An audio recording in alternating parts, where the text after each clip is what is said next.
Hello, thank you for joining us for Sustainability Shorts, where we're joined by business leaders to discuss what the net zero transition means for themselves and for the wider world.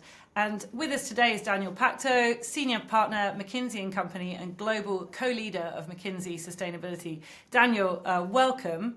We'll get straight into it. Obviously, the transition is well underway. We've seen really bold commitments from different sectors and industries.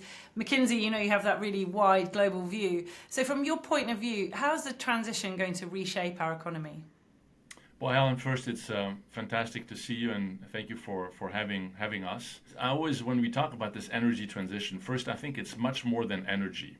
It is really energy, materials, food system, and then you could argue nature-based, and it's almost a system. And it is, perhaps the topic of our generation. At least in the McKinsey research, we had roughly estimated $9 trillion per year over 30 years. So, the $275, trillion number. And frankly, that, is what needs to be spent to, frankly, rebuild our current energy and industrial system. And, it took us in some places like the US and Europe, it took us 100 years to build it, what we have today, and we have 20 or 30 years to build a new one. And so, there's really, and it is exciting. And I think, all of us who spend time in the sustainability arena realize that every leader today has to figure out how to first decarbonize the current system and build the new at the same time and do it at maximum speed. And so I think it is fundamentally reshaping every industry sector. I think, post-Ukraine, I think there's a whole discussion and also importance of energy security. And I would argue that, post some of the policy decisions, especially in the US around IRA, the sense that it is actually critical for the competitiveness of nations. And so, the capital reallocation of our generation, it's not one thing, it's a system. And frankly, it's something that, is now perhaps a lot more difficult to navigate because it's not only, getting to net zero, it's also the importance of energy security and frankly affordability.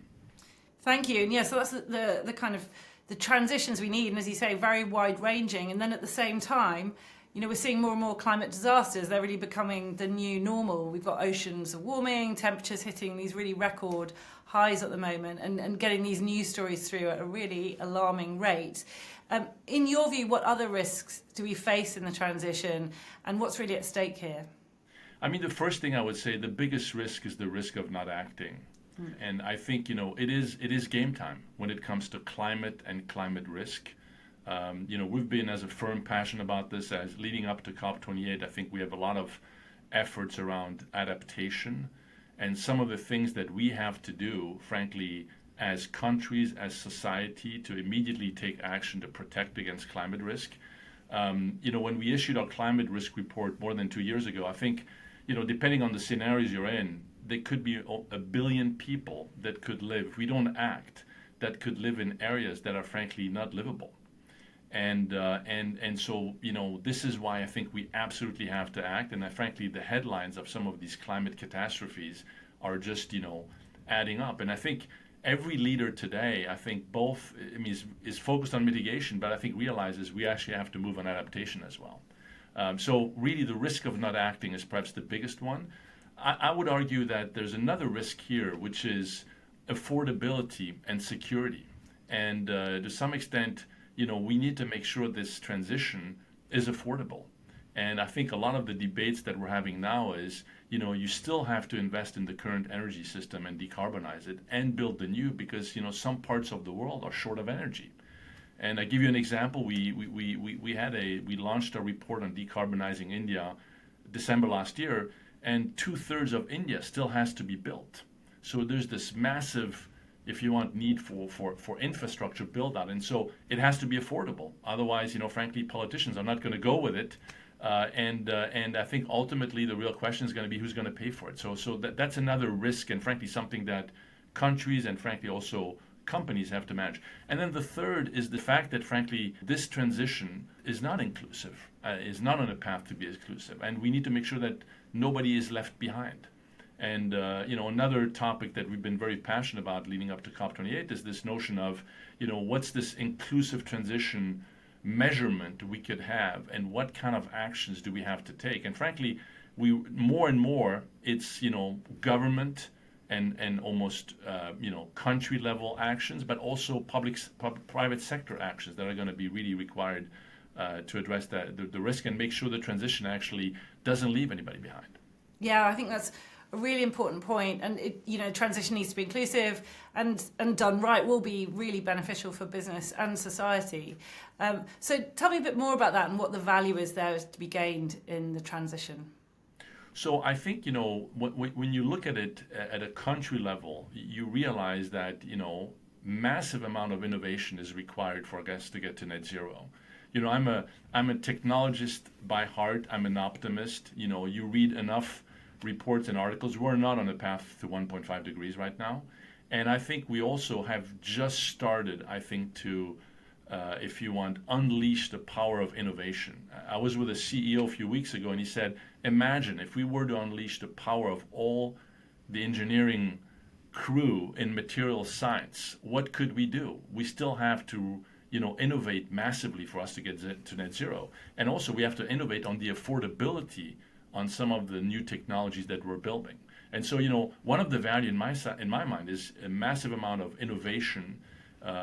We are very focused on hyperscaling climate technologies. And, we were in Stockholm a couple of weeks ago.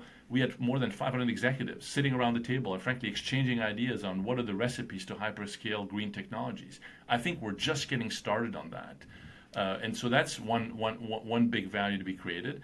I still think that, to some extent, there's going to be new jobs that are going to be required on how to actually, manage this energy transition. One topic, we talk a lot about the grid.